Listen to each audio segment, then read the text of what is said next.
surface, like a lot of dynamics that you hear about are real, but the extent to which this reflects naturally in how people think and behave on the ground is exaggerated. And this is exaggerated probably because regular citizens have oftentimes complex socio-demographic profiles. Think about someone who is rich but non-religious. How easily do they fit into the current political world? Or think about like an immigrant with like a low-income job who, however, is very religious and conservative on moral issues. Again, like would they go for the Democratic Party and support the welfare state, or would they actually embrace the narrative of family values of the Republican Party?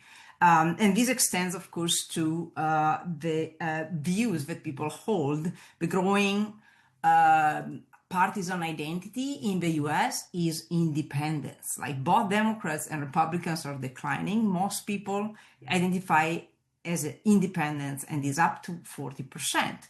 And this is also reflected in the social networks that people inhabit. They, because of their choice or because of structural constraints, people cannot really choose and reframe their like social dynamics in order to match their political preferences. If you have a job, you hold down a job. It doesn't matter if your co-workers are on board with your political ideas or not. Only the elite can really be snob and move around and change cities and so on. So what I do in my work is really to try to highlight the tensions that ordinary citizens experience as the consequence of a very divided political elite. So what I'm going to discuss today is a couple of papers that address this issue. The first one actually asks empirically whether partisanship in itself has become this mega identity that subsumes all lines of social division. And it does so in a paper with Barun Park, which is a fantastic coder. He is now a faculty at Cornell. And partisanship, of course, is generally rooted in social divisions in societies. So the classical theories of social cleavages do suggest that there are social divisions that get translated into interest, whether it's like race, class, region, and oftentimes they get to actually map into parties and party systems. However, the extent to which this is occurring it varies, and also not all social divisions at any time in history do map into party politics. If you actually do look at the literature on social cleavages, on the extent to which social divisions map into partisanship in the US, there is this funny fact where till the end of the 90s, the common understanding was that actually the end of ideology, or like the advancement of post-materialist theories of individualization and so on, had actually made class, race, religiosity less important for partisanship. And there is this like fantastic work by a colleague of mine, Jeff Manza and Clem Brooks, who actually did write the books documenting that actual social cleavages were still relevant in the US, that class, race, gender, and religiosity still divided the American population when it came to politics. And now you fast forward 20 years and everybody is instead saying that essentially the US political polarization is now leading to divides, like social divides. And it's the Mason, the description I provided before. There are like books, for instance, this one about the growth of economic and educational cleavage. There are, of course, like more books about race. Several are bringing new lines of division. The issue with several of these more recent work is that they actually look at a single cleavage at a time, whether it's education or income or race. And they don't actually look at the combination of cleavages. What we did in our work is essentially to look at trends in political cleavages over time. Here we present results from the GSS, the General Social Surveys, over a period of 50 years.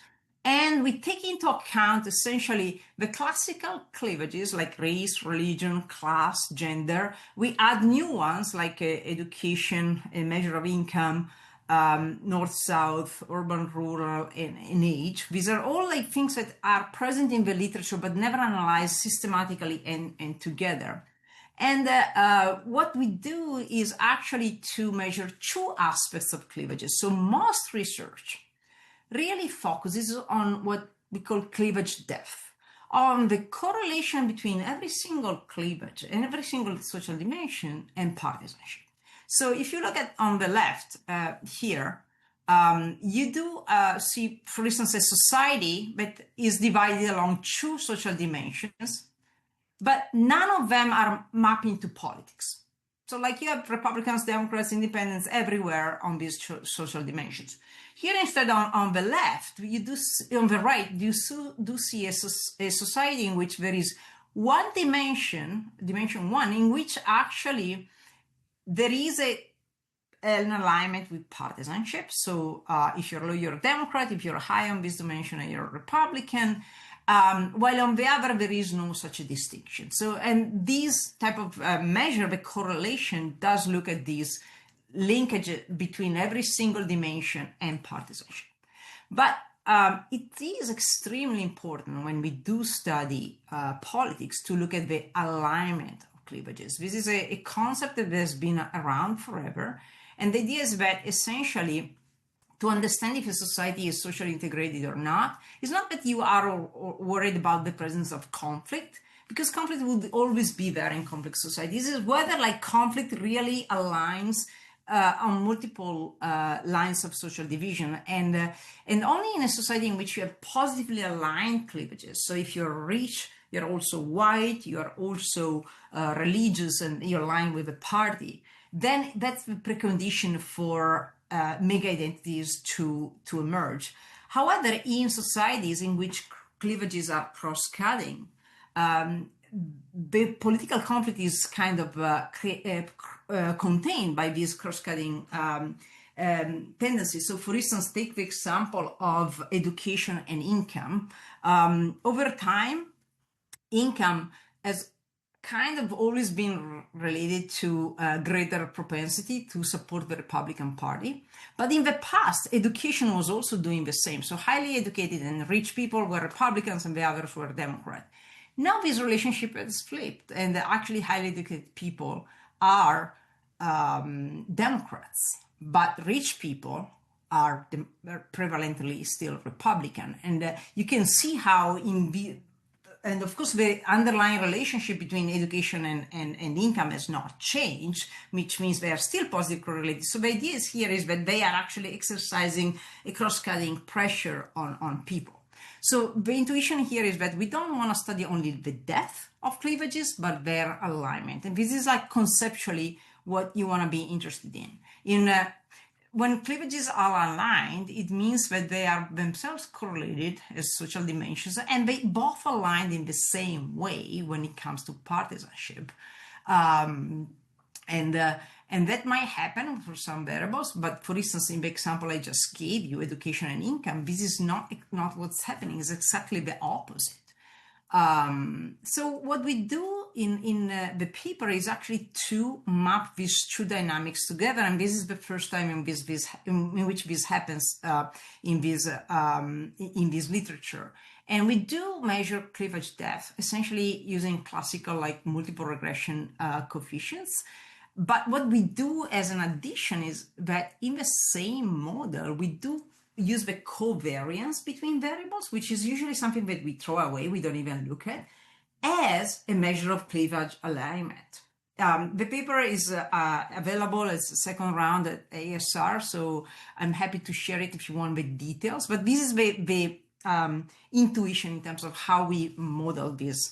And once you consider these two aspects, this is the picture that we get. So here you first get a very bird's eye understanding of what the trends in terms of depth and alignment are over time in the US. And here I'm essentially summarizing results for all the variables. So for each model we computed for all these years, we do actually find that essentially the depth of cleavages, which is this, the correlation between single variables and partisanship, has increased, which is what the narrative is.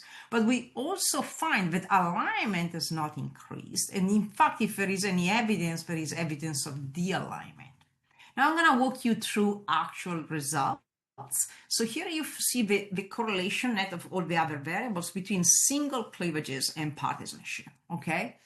And what you see is that like race has increasingly become predictive of partisanship, as well as religion in recent years.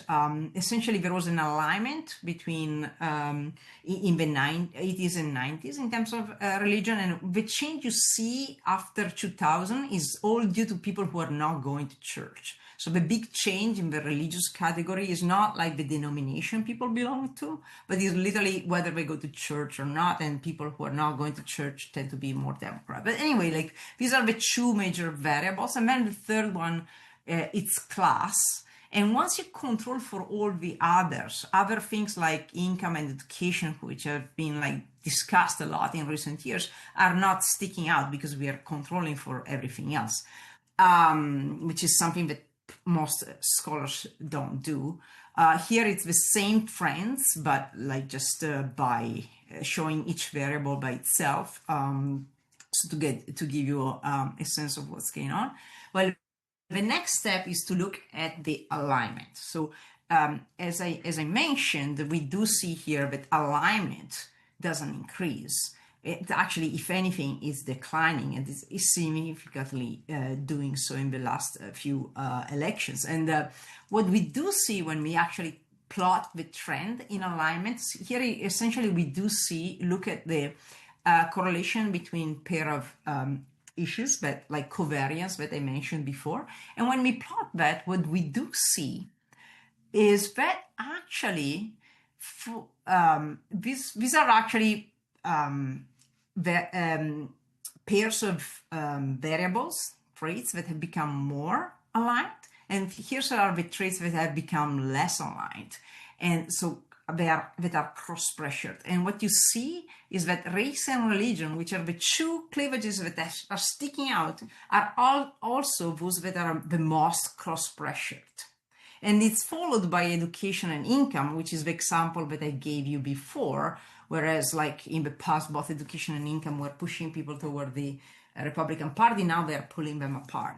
But the thing that is actually quite striking is that the two trends that are the strongest, religion and race, are also those that are actually becoming less aligned. They are actually de-aligned. They are creating pressure. And here I'm just like gonna show you how this is happening in the case of religion and race.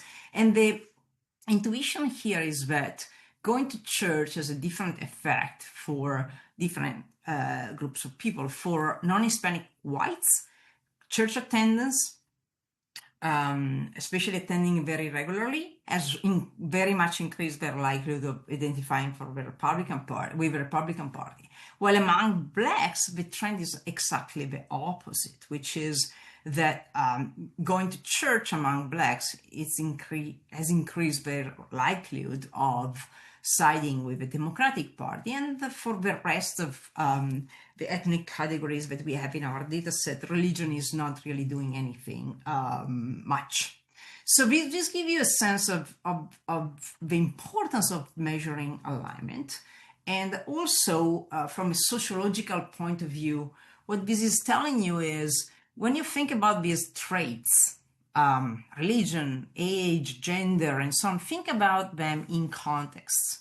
And like it's like the church you go to and which other people are going to church that determines essentially if you side one way or another. It's not the religion itself, it's not being Black, for instance, but it's a combination of these like lived experiences and the social groups you identify with, and therefore the partisanship that you embrace. And in general, essentially what we find is that the depth of single cleavages has increased. So there is an increased alignment of single traits.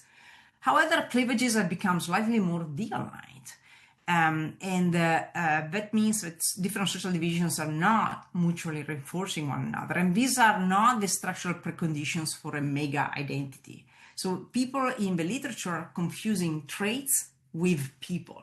People are a bunch of traits, and these traits, gender, education, income, whatever, they are combined in an idiosyncratic way to the point that they create cross pressures. While traits might go one way or another, the individuals are pulled in different direction. And in fact, if you're interested in knowing more about this, we do model the data also in a slightly different way by looking at the interaction between every single trait. And we do actually find that nowadays it's harder to predict people's partisanship based on single traits. You need to look at the combination of them. And so we read this as a clue that we actually need to think about the current process as a process not of formation of a mega identity, but as a process of social fragmentation, in which you really need to know the details about someone's profile. You don't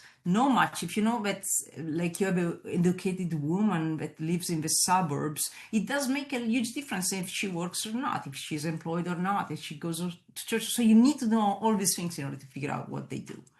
So this is the story with respect to this idea of like social demographics aligning with partisanship. The second piece of the story that I try to attack is about the fact that partisanship is now affecting not only political behavior, but also some other aspects of people's life, their private lives, like the formation of social relationships.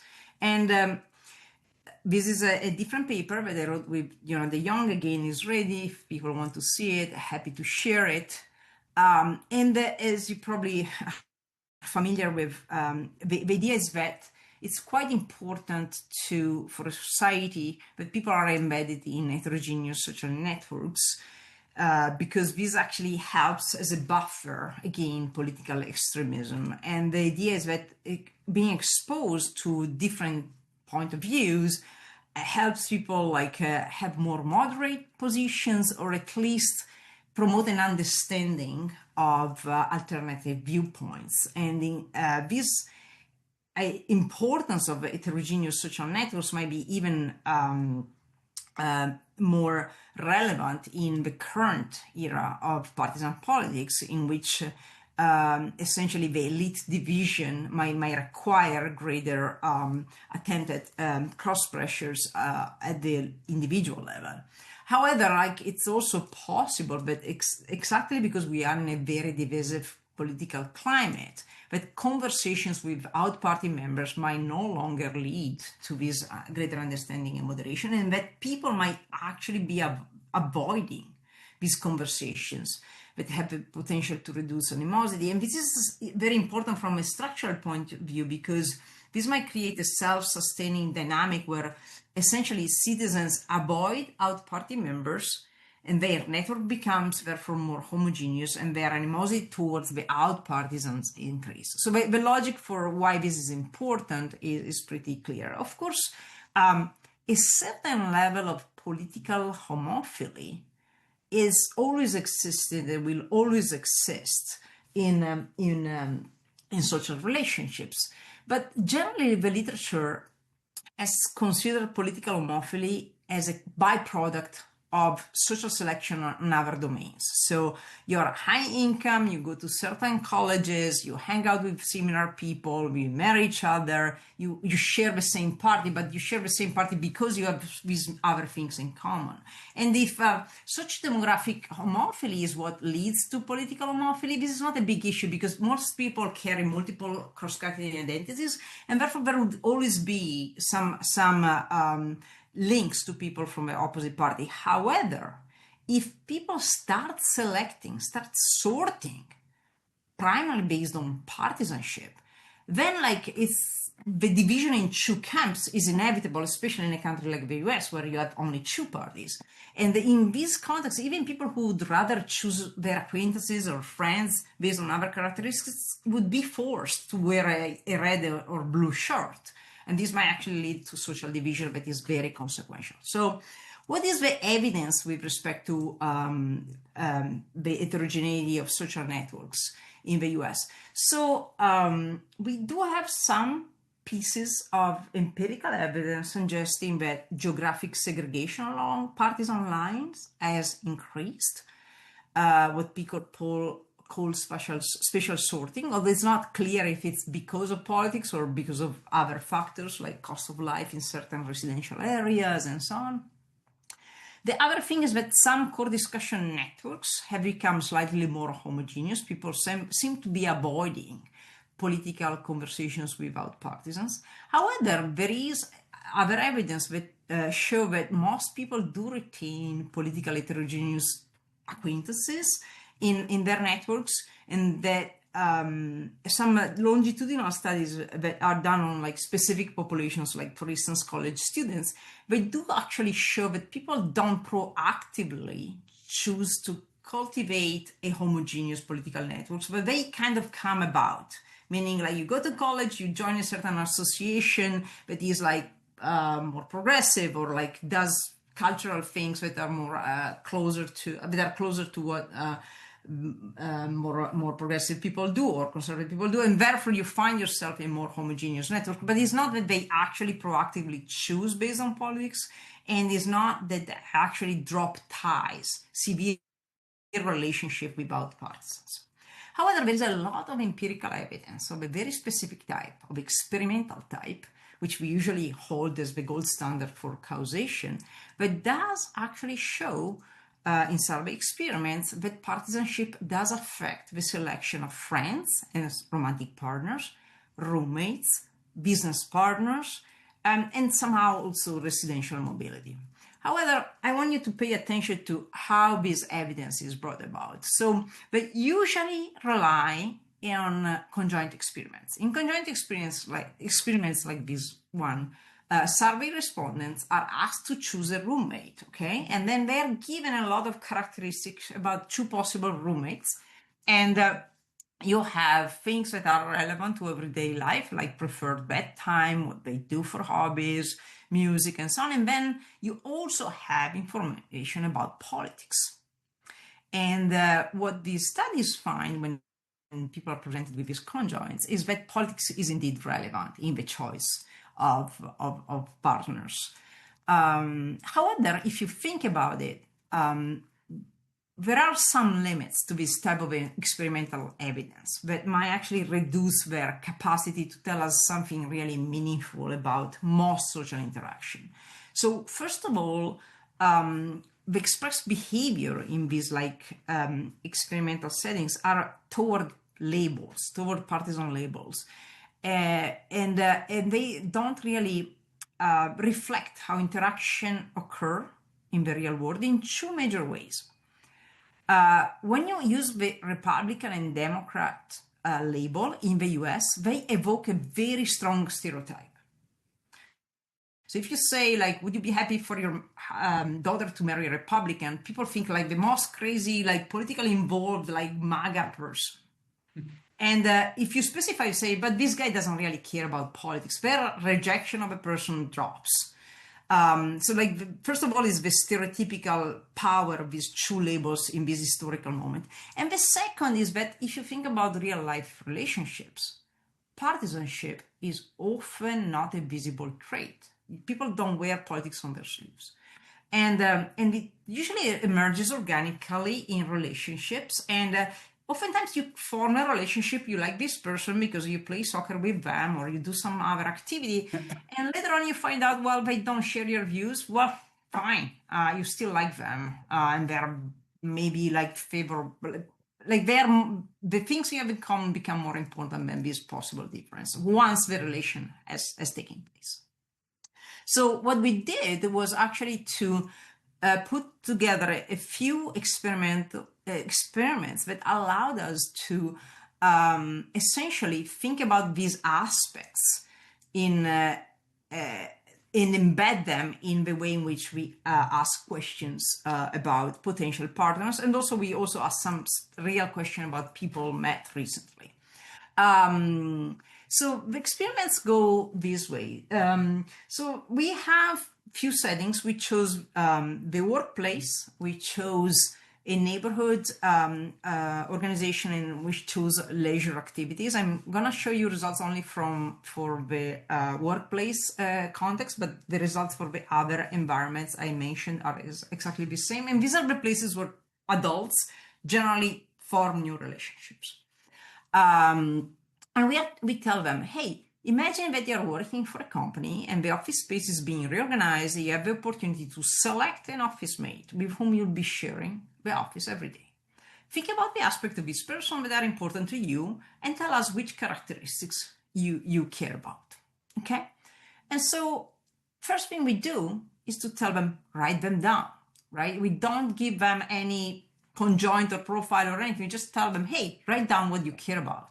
And when it comes to the office mate, there are a bunch of like work-related aspects, the professionality, some aspects about personality, aspects about the etiquette, whether they respond to their phone in the office or if they eat their lunch at work, and then some demographic information. There is in the US, there is like a passion. People want to work with an old lady for some reason, and interest, hobbies, and so on. And only less than 10% of people, when you ask it open-ended, mention politics or partisanship. And oftentimes they say whether they talk about politics or not, implying I don't want to share an office with someone who does talk about politics. It doesn't matter whether they are left or right, essentially. So, and they obviously, this frequency sums up to more than 100, obviously, because people could mention more than one category here. So, like, this is really less than 10% of people bringing up politics. A second way in which sort of we elicited this similar type of evidence is the following. We ask them, we're going to give you a series of pairs of characteristics of this potential office mate, and tell us which one you prefer in this pair. And what we do is to say which of the following characteristics, and they see job experience and whether they like an occasional drink or whether they vote Republican or Democrat or whether they have kids, and people choose. In this case, if, as you know, it is like we don't tell them, oh, this guy is a Republican or this guy has kids. We're just telling them, do you want to know anything in these areas? And again, when you ask the question this way, what people really show interest in this is like the number of times, the proportional times in which work ethic, personality, cleanliness, and so on, all these traits came up on top on these pairwise comparisons. And politics is down here. Like very much, only 30% of the time, people prefer to know about politics over a bunch of other things. And even interest in politics is pretty low. And this is actually similar when you talk about neighborhood associations or like leisure activities. However, when we do present the same type of question, but we ask them in a conjoint setting, like all the other experiments, like for instance, we present them with two possible office mates, some general categories, including partisanship. When we ask the question this way, then you have huge effect that has to do with partisanship. So what we conclude from this is essentially that if you do give like if you put like partisanship first as one of the few information that people have about somebody else, they would really use that law. But if you actually let them decide what they want to know about, partisanship doesn't come up. So if it's visible at first encounters, or if it's like on an app, for instance, for a dating site, then that's something that people rely on. If it's not, people don't look for it. We actually also, the same group of respondents, we asked to actually think about the last person they met and formed some sort of relationship with. And we asked them to describe the person. And then we asked them, do you know the partisanship, religion, and and education, job, and age and race at the first encounter. So we ask, like, the first time you met this person, did you know these things? And the logic here is that partisanship and religion for most people are not visible. Same with education and job, while age and race in most cases are visible.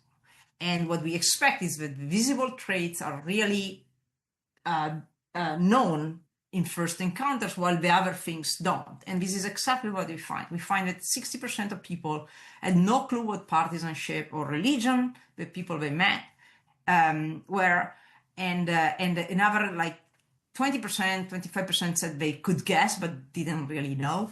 And that actually is much lower when you go to traits that are visible. So essentially, this supports this idea that to the extent that to which like partisanship is not visible, people don't really care about it and don't choose their partners on that basis.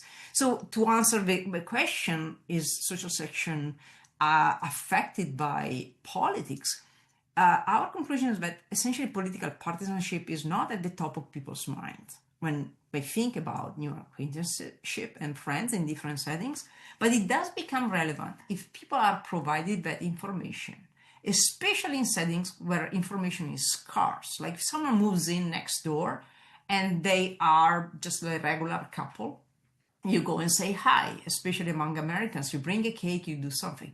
But if the first thing they do is to actually put out a party sign in their lawn, then actually you think twice if they don't actually align with your views. So with these little gestures in everyday life, making partisanship visible might have huge consequences. But at the moment, unless people wear politics on their sleeves, partisanship has very little effect on network sorting in itself. However, there is a trend in American social life of politicizing a lot of settings. So one of the things that we see as a possible threat to this is that a lot of settings where people are naturally not inclined to bring up politics have been politicized, either by parties, for instance, like parent-teachers associations, or dating apps that have introduced like partisanship as one of the things you have to fill out. There are ways now to signal partisanship in job applications. And these are actually things that can really change how this affects political behavior. And the general idea I'm operating under here is that the beauty of democratic regimes is that people can go about their lives without constantly have to worry about politics and without constantly have to signal that they belong to one group or another. And when this actually is not true anymore, like that, one of the other aspects that are positive about democracy might actually be under threat. So, few words to just summarize what my general view of the story is here. So, going back to the idea that partisanship might have this role of a meta-identity that subsumes a lot of other traits. There is this survey that I fielded with another colleague of mine, B.K. Lee, in which we asked people to just choose between 14 possible identities, which one they identify with, which one determine them. And like more than 50% pick gender, sexuality. They can choose as many as they want. They could choose 0 or 1 or 2 or up to 12, whatever. And partisanship is down here. This is not a good candidate for a meta-identity. It doesn't seem to be something that is embraced by a large part of the population. And the interpretation is that essentially ordinary citizens are embedded in multiple identities, and they are embedded in social relationships that oftentimes derive from these groups, and they constrain the extent to which they can actually let partisanship determine all the aspects of their own life. And more generally, my sort of last word, especially when I speak with colleagues in the US that are doing this type of studies, is that as scholars ourselves have contributed to this like misleading narrative of a very divided society. And the idea is that we should actually stop feeding this idea of us versus them, Republicans versus Democrats, and instead document the tensions that these citizens do experience in their everyday life as a consequence of elite polarization. and ideally redirect the attention of our studies to the real causes of political division that all come from the top, like interest groups, and money in politics, media fragmentation, the increased inequality, the nationalization of politics. These are all processes that have contributed to polarization, but none of them come from the bottom. Most of them come from the top. I'll stop here. I'm happy to take questions or show more results if possible. Thank you. Okay, thank you so much. This is a really enlightening talk. I really enjoy it. So the audience, so if you have a question, then you can, enter into chat box or just, show your intention. Okay. And what do you prefer me to this way I can see people and then I'll pull up the slides if I need. Make sense? Sure. Yeah. Maybe because I have a lot of questions, so maybe I can take the privilege of go ahead, asking please. the first question. So to me, it was really good to see your kind of current ongoing, the following of work. So your first paper remind me of your previous paper, like Partisans Without Constraint. So that paper is about specifically opinion and how, our attitudes are aligned with other kinds of social demographic characteristics. So your first paper seems to be instead not just opinion, but just correlation between social dimensions and partisanship. I think my question is more about the specific measurement, because usually like this talk is very fast here. There are kind of like, so GSS data. So there's party identification here. And there are a bunch of, social dimension characteristics here, right? But I can imagine like, in the spirit of your AJS, your Partisans Without Constraint paper, I can imagine like, opinion and correlation here. And then you introduce like two concepts here, like cleavage alignments and cleavage depths, right?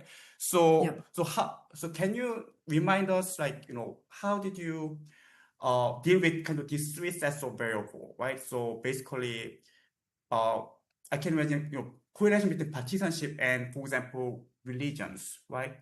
Then you have, but instead what you show is kind of the pairs, right? The religions and race. So, and partisanship here. So how did you? I see. Yeah. So I get your point, and it's very good question, and I think it has two layers.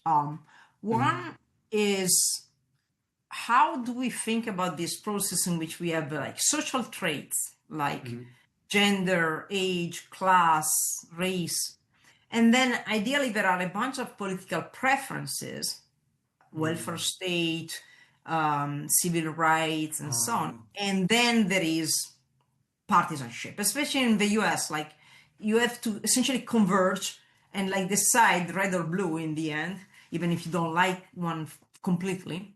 So there is this kind of channel, in the literature they call it, like Converse and friends, like they call it funnel of causality, that starts with from your sociodemographics, and then it has like a bunch of preferences, and then it has parties.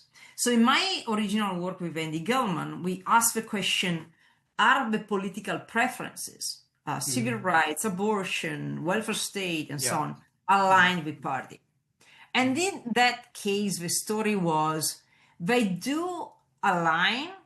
Every single one has become more correlated with partisanship, but they don't align among themselves. So we did have this finding where, like, it's not that the correlation between moral issues and economic issues has increased, even though you have two parties and the two parties have split along those dimensions. So the intuition about like the difference between the depth, the individual correlation between something, in this case issues and partisanship, and the alignment across issues was already there.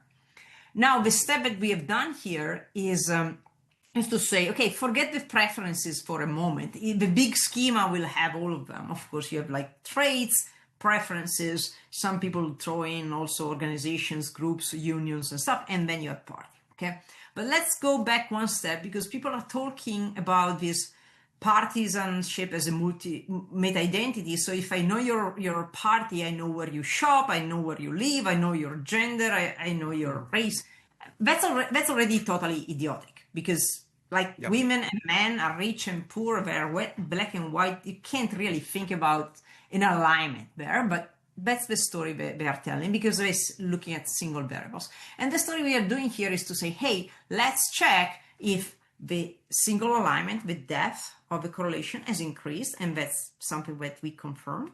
But also look at there is also whether there is alignment in this type of traits, and that's not happening for the reason I kind of just described, because social structure makes it very hard for some cleavages to overlap. Think about age, people age. So it cannot think about something sticking there, and other things might have to do with the limits of how you can push one single identity. So income is one thing, but education might be pulling people in a different direction. Now there is one paper that puts the two together, and this paper with Amir Goldberg, in which we did something different. Instead of looking at alignment or disalignment, we actually looked at how people put together political preferences, and asked are all of them aligning or totally all over the place, or is there a group of people who actually can't split easily in their political preferences because the two parties have divided on moral and economic issues, but these two things might conflict in many different ways. And what we did in that paper is to classify people based on their political preferences, and we do find different political belief systems. And we do find a group of people who are economically progressive and morally conservative, or the other way around. And when we look at their sociodemographics, we do see that they map into possible conflicting cleavages. So essentially, that paper tries to put the two things together, but having a single one that does everything becomes essentially very, very complicated, especially with the structure of data that we have. But that's a logic. So the figure that you show, so the de-alignment that's going on, right? Okay. So I was just wondering, so how did you aggregate? Basically, that is the single statistic per year, right? So is that the aggregate, so results of aggregation, or just the distribution of the many statistics as just one thing? So I just wanted to know, that's a good point. Can you see the thing right now? Right, you can see it. It's not on that page. So I'm seeing against psychological reductionism here. Yes, I'm going back now. Okay. Essentially, here's the thing: we have two measures like depth, which is actually the correlation between trait and partisanship. And that's actually in this model intuitively what the classical correlation is. Okay, it's the classical correlation. So here you have this dimension. This is estimated as your beta 1, beta 2, whatever. Okay, but then the thing that we plot as race and religiosity, for instance, I'm going to jump to that, is the covariance. Right. So when you are modeling partisanship, the model in itself computes this, which is what we look at as scholars most of the time. And this is what we throw under the rug, the covariance of the two variables, because usually we are not interested. But that's actually exactly what alignment is. Is the extent to which these two things together, let's say religion and race, education and income, or any other pair, does predict that outcome, partisanship, together. So, and that's the alignment. I see. Thank you for that clarification. So, but if you trace that trend over time, wouldn't the margin of characteristic, for example, education, we know that there's expansion of education over time, but also I think there's class structure that might going under changes. For example, there are multi-figure middle class, right? All these kind of things could affect that kind of diagram and how they are in the middle here, right? So I was just wondering, if the margin and we do actually, it is a good point, and we don't actually find a way to standardize that, to wash away that like possible change. For instance, like the number of people who are sort of like entering higher education has increased over time. I see. The size of the group might have changed, so that we actually control for. Control for it. Okay. Right. Yeah, I was So just wondering that about that. And the way we do is actually, I mean, you should look at the paper, and of course, there are some assumptions in terms of how these things work, but it seems pretty robust. And the interesting thing here is that we did one thing that is actually I'm really proud of. We started out this research using the National Election Study data. Yep. Okay. And we did everything. We perfected the model for that data set. Then we did realize that in that data set, we did not have class, the way in which Mike Out measures it, which is important for the literature. And we did not have urbanicity, which is important in the literature. So what we did was to switch to the GSS, but we didn't tweak with the model. And it worked similarly, very similarly. So that gives me confidence that we are not sort of fishing in a specific data set. And the other thing is that someone else did, totally independent of us, similar analysis using a tree technique and so on, so like non-parametric and so on, but they actually came to similar results. Not the same conceptualization and so on, but the general trends are similar, which convinces me of the robustness of the approach. I see. Okay, so there's another question from the chat box. So Derek from Department of Social Work. Hi, Professor.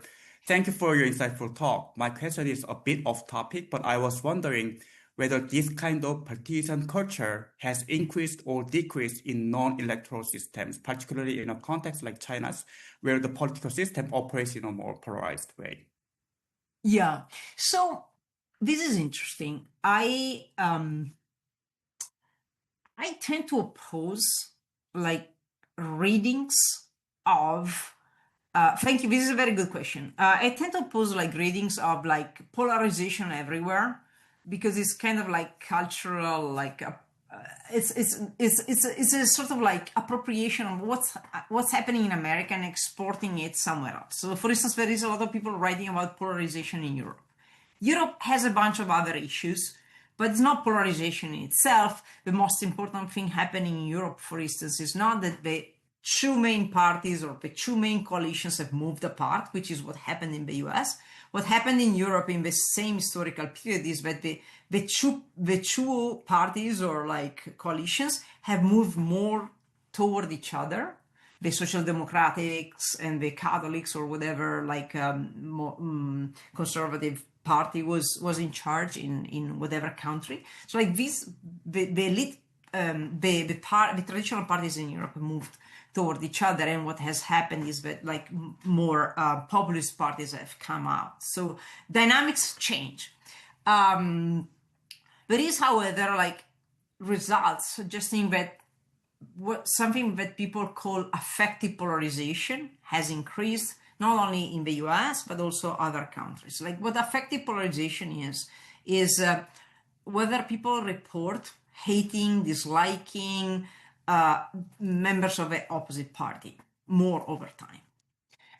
Now, my reading of this, and this might actually get to answer your question, is that partly this might just be triggered by the way in which we absorb information, in the way in which we are like presented with the political debates in the media system in which we are embedded.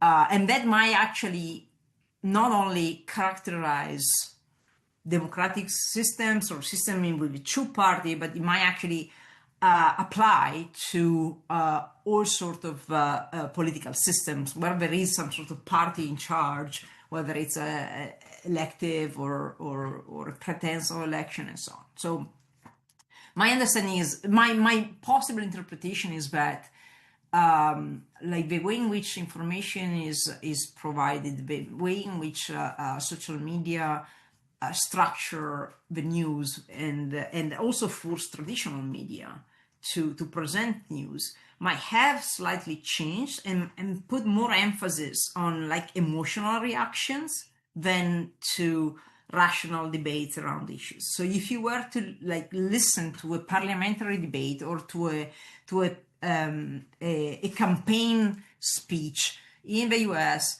20 years ago, 30 years ago, you'll find more information about policy positions, more like details about how the party is going to do something or not do something. While now you listen to the same type of performance, and it's all about instigating hate against the other party, is about diminishing the other candidate. So there is a style that might not be only typical of American democracy anymore and might have been picked up everywhere in the world. And that might actually do create some sort of increased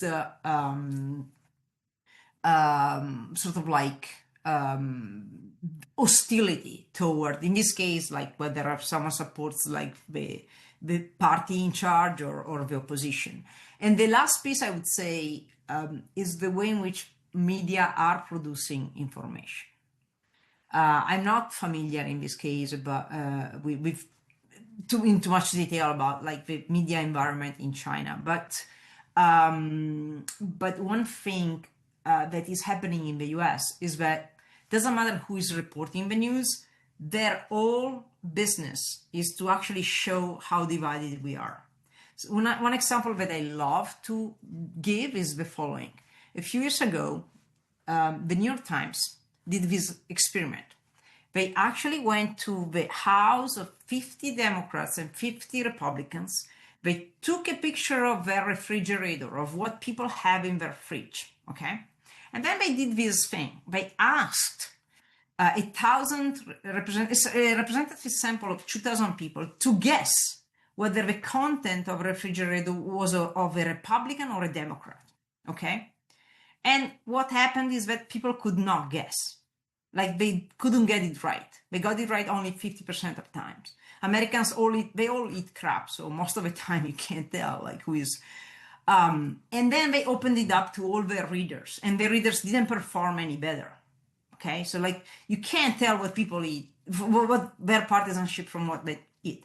You go on the New York Times website, and what you find is a report of what helps people predict your partisanship based on what they eat. So instead of actually reporting the fact that you can't do it, they picked the few types of food that might give out some hints, like the Chobani yogurt or granola bar and so on. So they insist, they constantly try to report division, whereas actually in most domains, people are not as divided. And they wonder whether this might also be happening in political systems where, there is no electoral competition in traditional terms, but there is an interest in feeding some sort of like us versus them mentality. Okay. So I have another question, but it's not a question, but I want to know about your general thought in relation to other work. For example, your first paper remind me of the Della Posta's paper. Paper. So why drinks latte, right? So that kind of really famous title, AJ's paper. For those who don't know this paper, I mean, the argument is being that basically like partisanship is also aligned with kind of lifestyle. For example, drinking latte or just going for a hunt is kind of related to partisanship, and their argument was actually that trend is increasing. So I think that paper could be positioned to the side of kind of mega identity thing, right? Basically, like, partisanship, whips up all the like the lifestyles so that people are really different in terms of what they do in real life. So how would you position your paper with the Della Posta's paper? Because I think there's a little bit of contrast. Basically, you're like the cleavage depth, of course, is increasing, but what you found was in terms of like cleavage alignment, it is kind of opposing trend. Although basically the variables you care and they care is of course different, but it's the same different process. Different process, right? So yeah. I think that their problem is the same problem I find with other work about social traits, which is that if you look at every single thing, you might find increased correlation. However, if you take the full fridge, you can't tell. So you can say, oh, if you eat chobani, you're left wing. But actually, then you find that tons of people who have chobani, they also have like raw meat and all milk, which is typically associated with Republicans.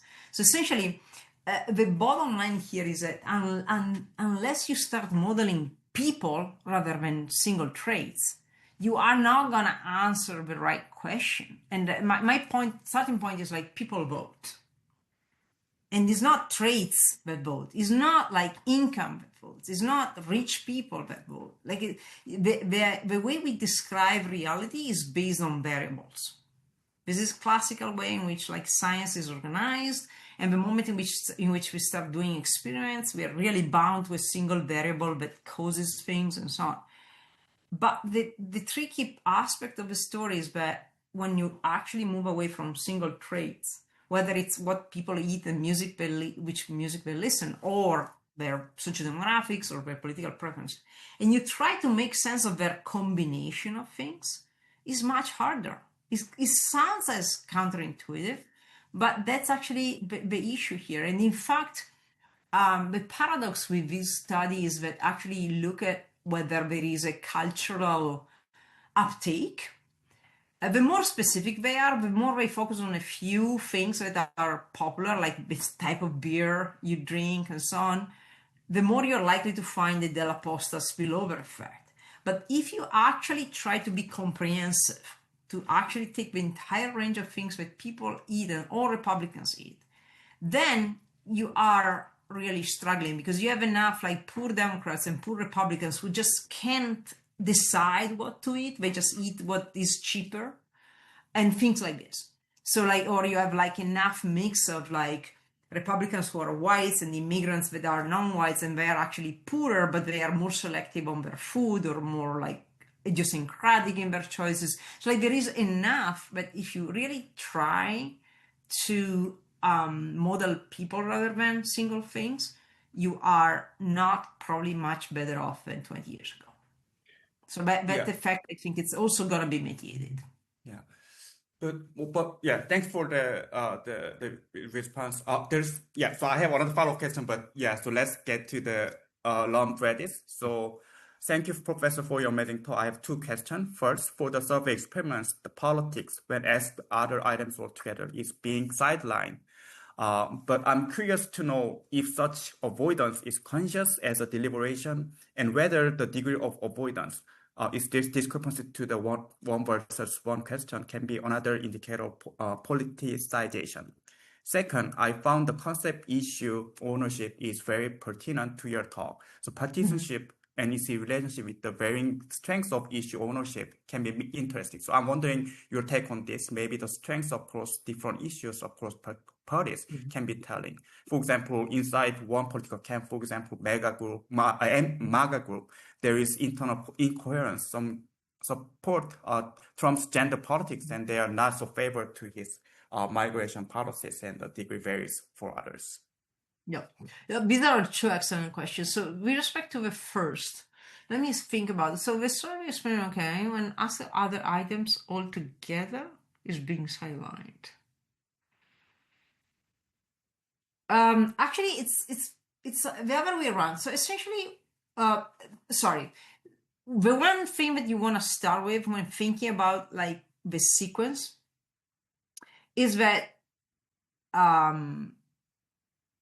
first of all, if you ask like, tell me what you want to know about your coworker or someone you can train with at the gym and so on, politics doesn't come up instinctively. So it might be deliberate, as Loon is suggesting, but it's probably honestly not something they care about. It's not something that comes up in their like thinking. The second is like when there is a one-on-one, so like the pairwise, interpret the one-on-one as pairwise, actually politics is not picked over the others. It's when it's actually presented in the conjoint.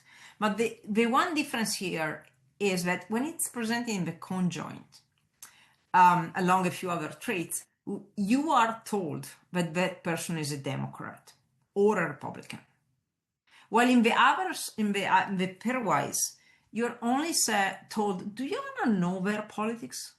I'm not telling you, oh, it's a dirty Republican or like a woke Democrat. I'm not prompting the stereotype. I'm just asking you if you're interested in politics. So I think that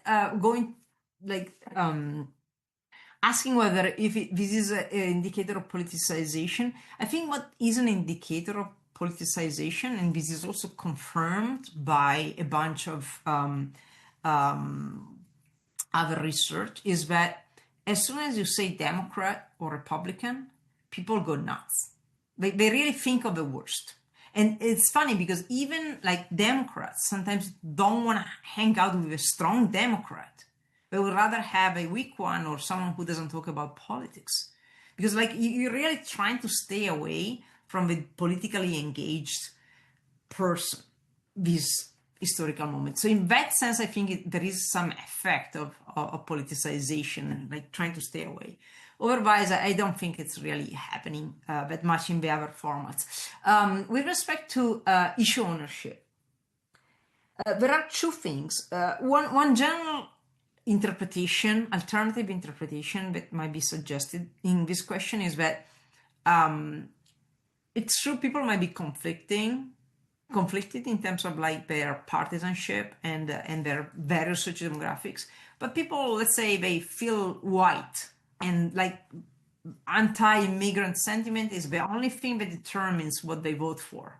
So they don't care about anything else. So you can have like both issue ownership in the sense that like the party, the right-wing party is more about control and safety and anti-immigrant politics, while the Democrats are associated more traditionally with welfare state and so on. So if you care about welfare state, you know that's the party that is going to fix it.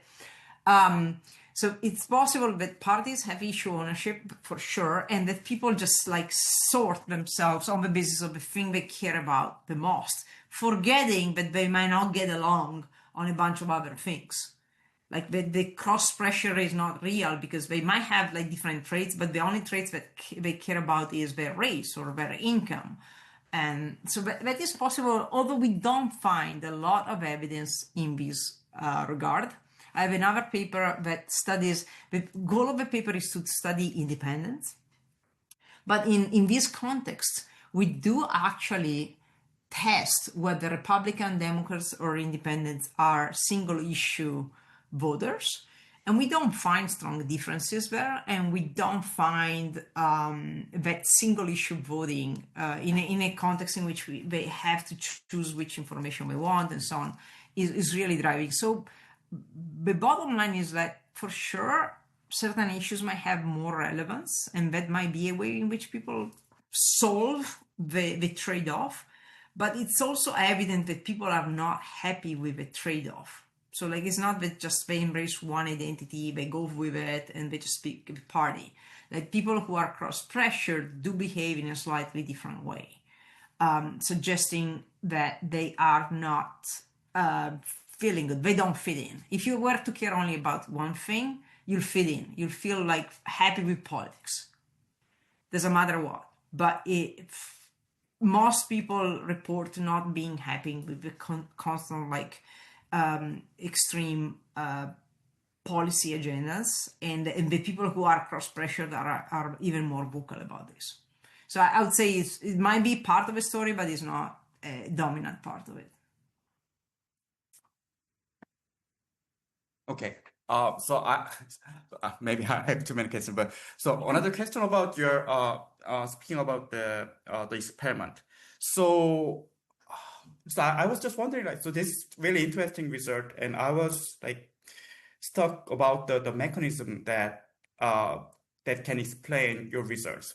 For example, I can look back at my experience. For example, I happen to be a friend with somebody. For example, at a conference, so we are Facebook friends or something like that. So that tie is linked by kind of common foci, right? Basically, we go to the same conference, we have some interest. Then I see the Facebook newsfeed. Then I see his like political views and things like that. That is totally blown up. So, oh my God. So like he's a person that I see very different, right? So, but I think that could be a kind of mechanism, basically visibility of partisanship.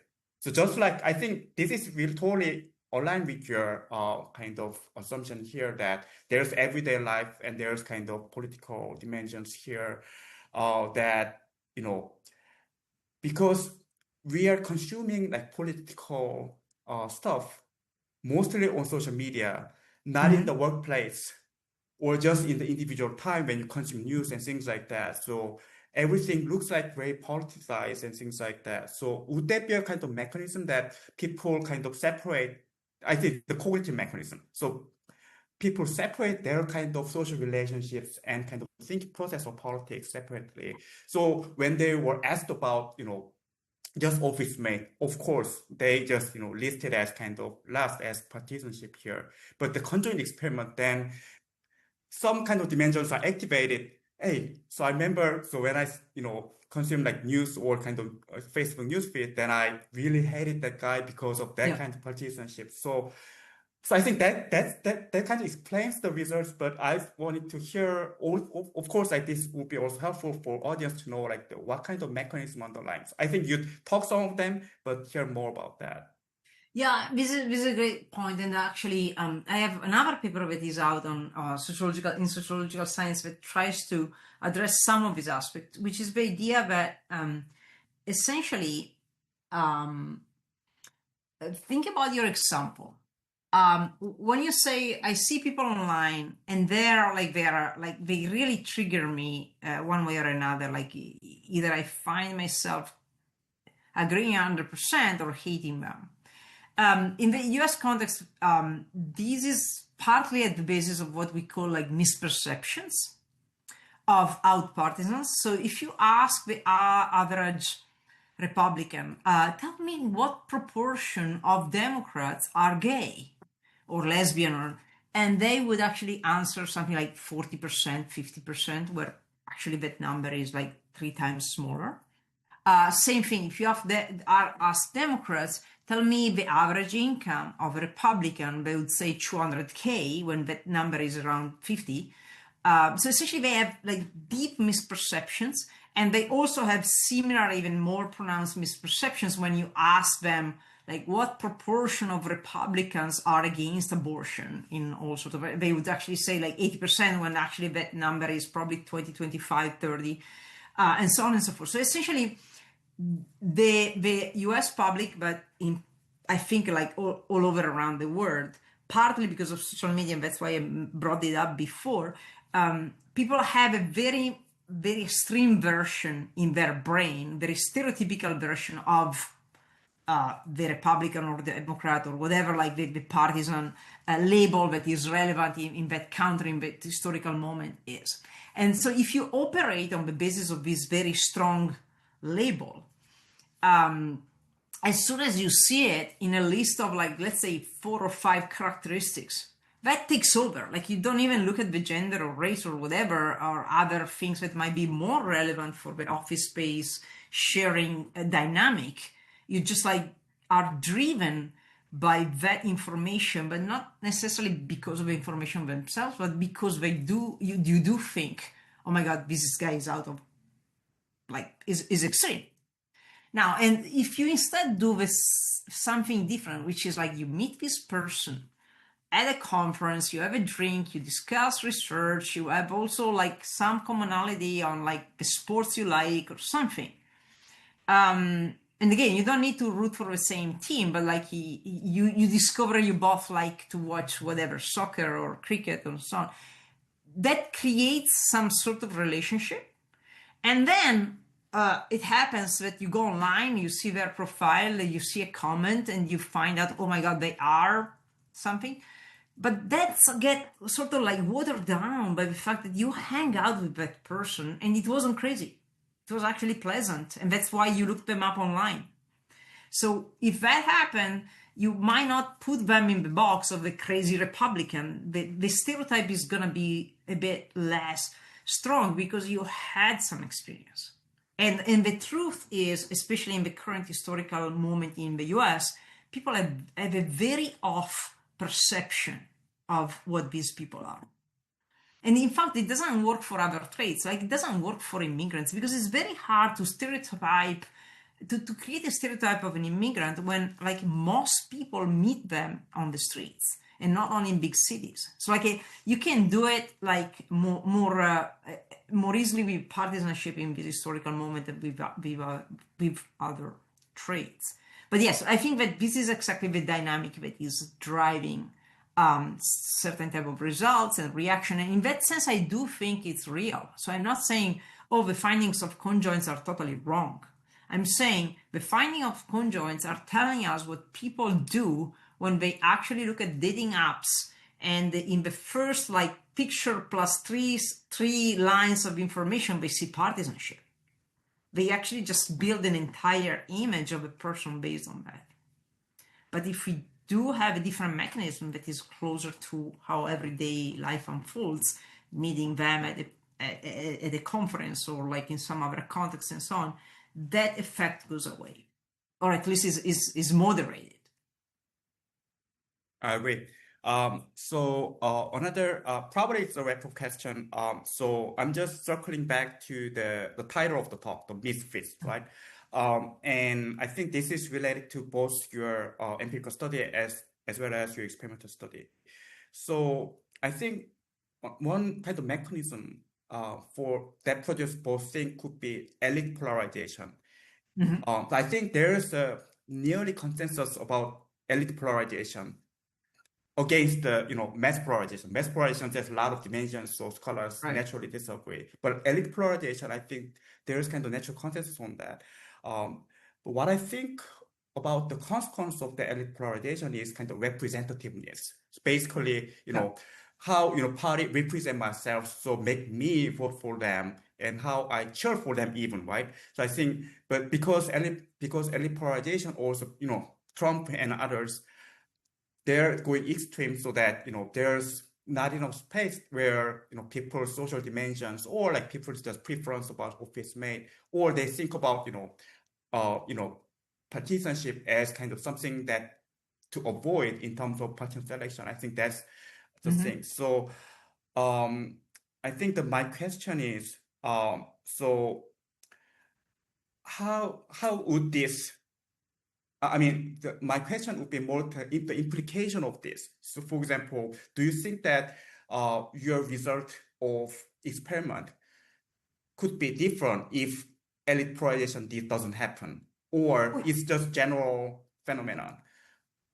And also, it relates to your study one, would this trend be persisting, or if elite polarization has been somehow, I don't know what it happens, but somehow reduced, would that be also kind of general phenomenon or something that could be temporary here? So do you see my question basically? Absolutely. I do see elite polarization and how that I do see imply for your both results and your general view about that elite polarization. Yeah.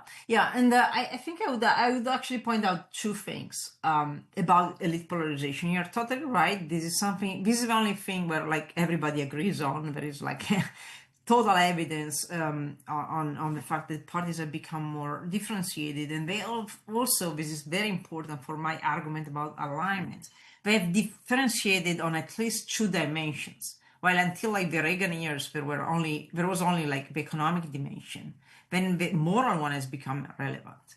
But then like it's much harder to assume that people would sort easily. And that's why I use the term misfits, because I want to like sort of provide this intuition that people don't fit in easily as a consequence of these two parties having moved away, but also having like differentiated on more dimensions. The demands in terms of alignment in theory to go along are much bigger. So in that sense, I think that if we could magically turn off like turn down the dial and make the parties a bit less extreme, that people would actually stop hating each other. I do think that, at least historically, in this moment, I think that in order to maintain this level of hostility, you need a constant party and media environment that constantly projects this idea of the other party as being the worst,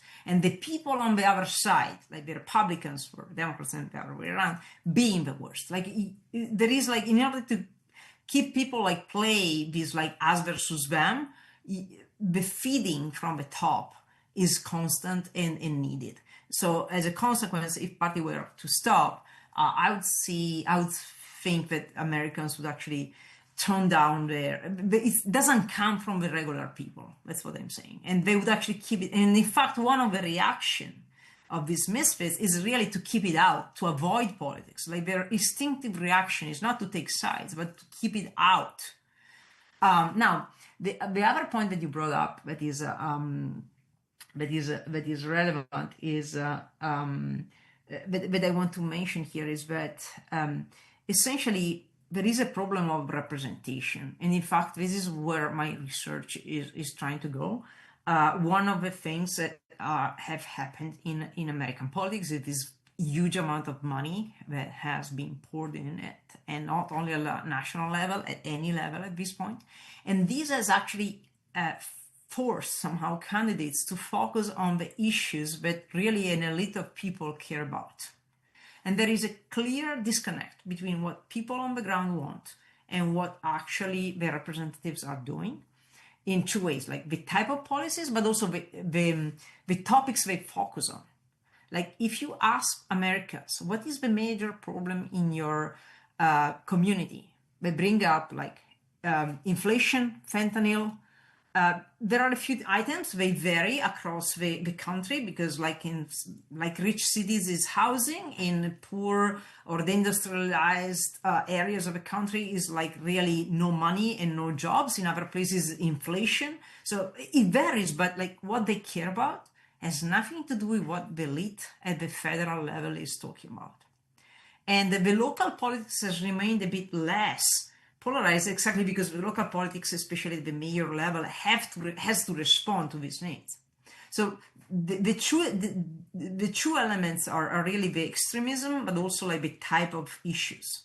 And in this sense, there is a disconnect that is much more important than the partisan division. And it's a crisis of representation. Like, fewer people are represented in politics nowadays than 20 or 30 years ago. I don't go back more, because like, if you go back 40 years or 30 years, like, blacks weren't included, minorities weren't included. So there were worst periods possibly in terms of representation, but definitely the last 20 years have not gotten better, they've gotten worse. Okay, thank you so much for your very detailed thought. I think we learned a lot from your talk here. Especially, I really appreciate your evening time. So we always have some trouble in terms of hosting speaker, especially the Eastern time, because it's exactly opposite. So it's 9 p.m. for your time is the only time available. So I really appreciate your generosity. Thank you. Also, it makes me feel younger. When I was younger, I could actually come to work at night and be productive. Exactly so it's good. It's good. I don't think I have done so after my child was born. So that was my time. Exactly, that's a point. Okay. Thank you so much for your time, but also the audience for the excellent questions. So, so I look forward to your, and please feel free to write. I'm happy to share the papers or anything. Okay. Bye-bye. So good night, Sen, and bye-bye. thank you everyone. Bye bye. Thanks. Bye.